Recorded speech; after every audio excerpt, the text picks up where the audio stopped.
Your glass is only half as full as it could be. If you're instead in the crowd where this is a beautiful day, I can't wait to see what happens, your glass will forever be full.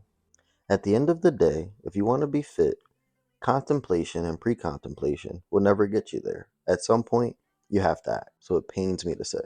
It's enough of all that. It's time to do. The action stage is pretty straightforward, but it is challenging because it requires action. It's time to accomplish the tangible, the replicable, and it's time to form good habits. Habits come about intentionally and unintentionally. For most of us, when we have unhealthy habits or bad habits, they are a derivative of unintention. Many times we can change our unhealthy habits with just a little bit of knowledge.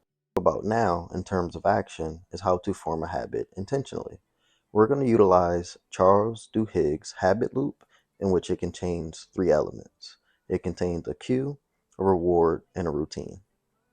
The cue is the automatic trigger that prompts your behavior. A reward is the positive reinforcement of the behavior, and a routine is the actual behavior.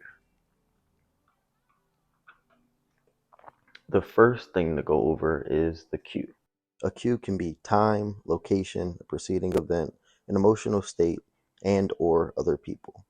When you're thinking about a cue or trying to identify a cue, try to identify negative cues that you can remove and try to identify good, solid, or reliable cues that you can sustain. For example, If you pick a time that is outside of your schedule, it won't be sustainable. If you pick a person that is not on the same schedule as you, they won't be sustainable. So let's use the example of a 9 to 5 work schedule and talk about how when you have a solid schedule, you can fit a cue around that. In a 9 to 5 work schedule, everyone wakes up at about the same time, 6 or 7. They prepare for work or school, and they get there at around 8 or 9. Everyone takes a scheduled break around 11 or 12, and we finish our day around 4 or 5. You head back home, and you have just enough time to eat, to manage the home, manage relationships, and then rest and prepare for your next day. The reason that schedule was created a long time ago is because it's pretty manageable and pretty easy to follow. For instance, if I were to take the cue of when I wake up and go, when I wake up, I will work out. Of course, we cannot not go to work, but replace your life with that of an athlete. That same 9 to 5 schedule, some NBA basketball players utilize. They'll wake up at the same exact time as you. Instead of going to an office job, they'll go to the gym and work out. They probably eat around the same time as us as well. So just consider that as you're trying to change your habits. You want to find something that is very, very easy to manage. You don't want to make a cue something that is also all over the place.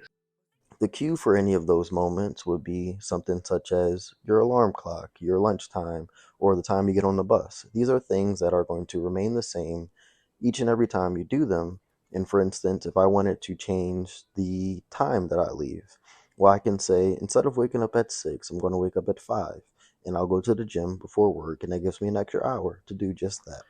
For the rewards, a reward is inevitably positive. Reinforcement can be positive and negative, but you want to give yourself positive reinforcement when you are, of course, doing healthy and good things. But some people like TV shows, some people like reading.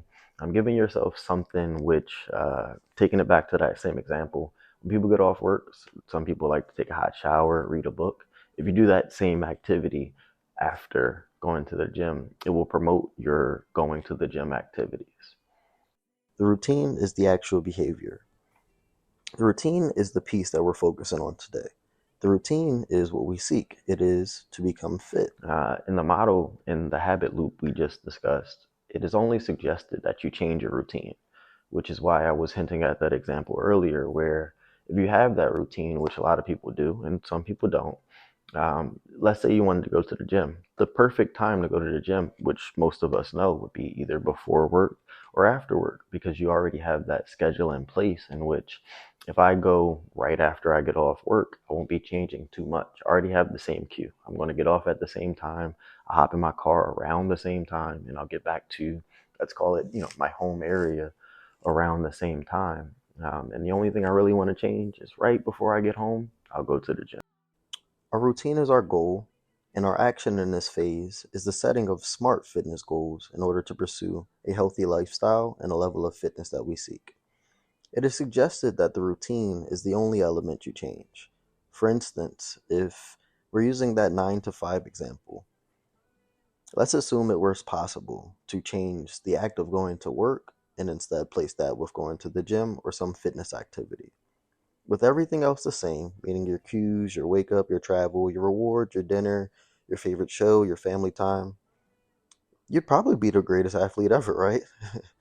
But on a serious note, of course, that's not feasible or manageable. For most people, though, it is possible. My point was to show you that the proper plan can help your goals the same way a light bulb can help us see. Thing. So there is evidence that take the good with the bad and find a balance in life. As we are trying to really change our lives and make it an action, make it a lifestyle, we have to be balanced. We cannot go from one extreme to the other extreme because it's simply not manageable. Before we move to the next stage, there are a few things I want to say that you might already know, but just reminders in case you're either writing it down or really trying to outline a plan. The first one is make sure that if you're making a goal, so for instance, if my goal is to become fit, that your goal is SMART. If you haven't heard the acronym SMART before, it's specific, measurable, achievable, replicable, and timely.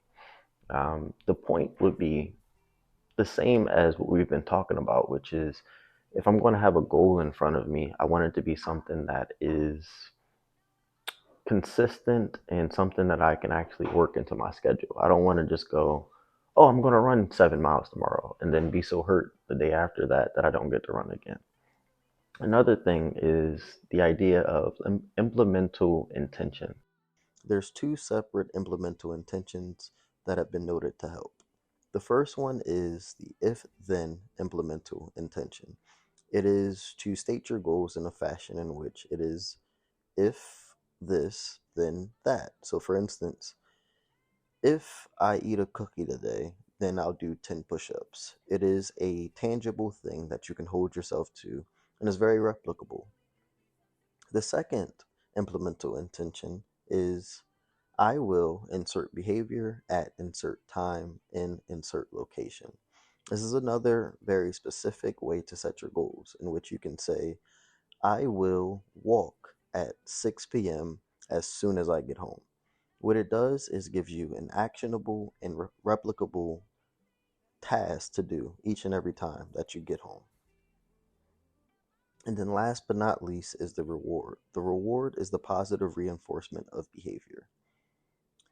A reward in itself is positive in nature, though reinforcement can be both positive and negative. The importance of giving yourself a reward is so that you remember both mentally and physiologically, meaning from your mind to your body, you are reinforcing the fact that you did something good today. Rewards can be anything. Everyone enjoys something different. It can be as simple as a piece of chocolate or candy after a workout. It can be your favorite book. It can be your favorite TV show. It could be a nice, good dinner. Find something that you enjoy and reward yourself with it after putting yourself through something that can be a little bit more stressful.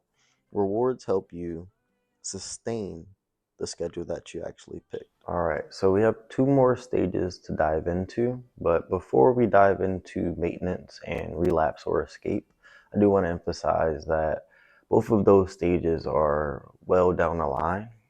If you are just getting started, you definitely want to focus on the first three stages, especially when it comes to the action stage, because maintenance itself is the maintenance of action. So if you have done nothing yet, you're in pre contemplation. If you're contemplating or starting to contemplate, you're at the stage where you need to start doing. And if you have started doing, we're going to talk about what it means to be consistent. But your goal is simply to be consistent. It's to do regularly, and to continue doing. Now let's talk about maintenance. I do want to urge that consistency really is key. And I'll repeat it, consistency is key. The next stage that we dive into is maintenance, and that's ultimately where most people fall off. Beginners fail, hobbyists fail, pro athletes fail.